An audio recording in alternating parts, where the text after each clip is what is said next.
Para bruder, Bapak, Ibu, dan saudara-saudari yang dikasihi dan mengasihi Tuhan, dalam prefasi Prapaskah kedua dalam buku Tata Perayaan Ekaristi, ada rangkaian kalimat yang dapat membantu kita sebagai orang Katolik untuk menjalani masa Prapaskah dengan lebih baik. Rangkaian kalimat yang dibaca oleh imam sebelum lagu kudus itu adalah sebagai berikut. Sebab demi keselamatan kami, para putra-putrimu, Engkau telah menganugerahkan masa penuh rahmat ini.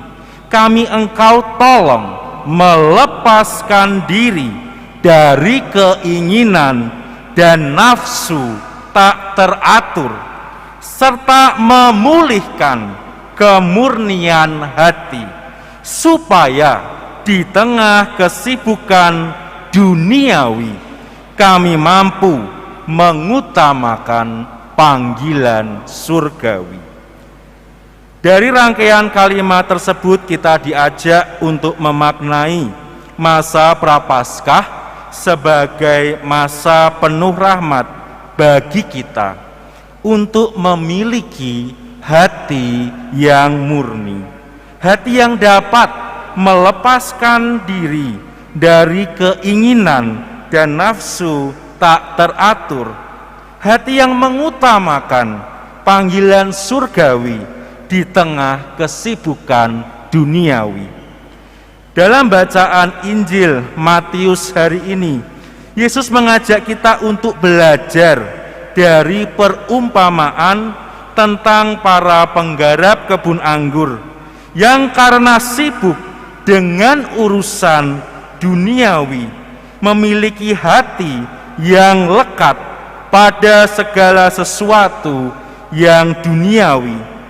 Hati mereka dipenuhi keinginan-keinginan yang jahat dan dipenuhi nafsu-nafsu yang tidak teratur, yang semuanya itu sebenarnya merugikan baik bagi diri mereka sendiri maupun bagi orang lain.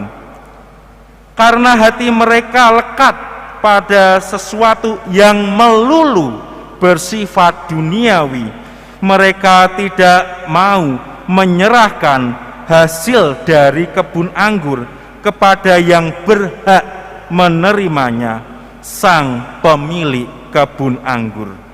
Karena hati mereka lekat pada keinginan dan nafsu tak teratur, mereka menggunakan segala macam cara untuk mempertahankan, bahkan memiliki kebun anggur, sekalipun cara yang digunakan itu sangat teramat buruk.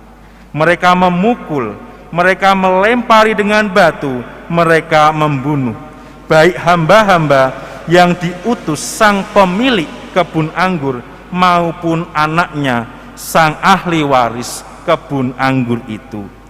Dengan demikian, hati yang melulu lekat pada sesuatu yang duniawi dapat menjadikan orang tidak memiliki hati untuk mengasihi Allah, sang pemilik kebun anggur kehidupan.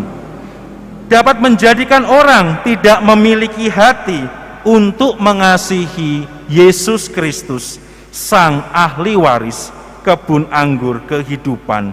Dapat menjadikan orang tidak memiliki hati untuk mengasihi sesamanya.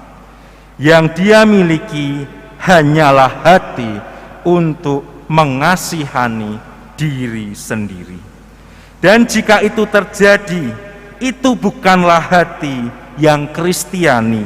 Hati yang Kristiani adalah hati yang mengarahkan diri pada panggilan surgawi untuk mengasihi Allah dan mengasihi sesama sebagai yang utama dalam hidup. Bapak, Ibu, dan saudara-saudari yang terkasih, di masa Prapaskah ini, marilah kita menghidupi masa Prapaskah sebagai masa bagi kita orang Katolik untuk memiliki hati yang semakin Kristiani, hati yang mengasihi, hati yang menyatukan diri pada perkara-perkara surgawi, meskipun kita menjalani hari-hari yang dipenuhi dengan kesibukan di dunia ini. Semoga rahmat Tuhan membantu kita untuk itu. Amin.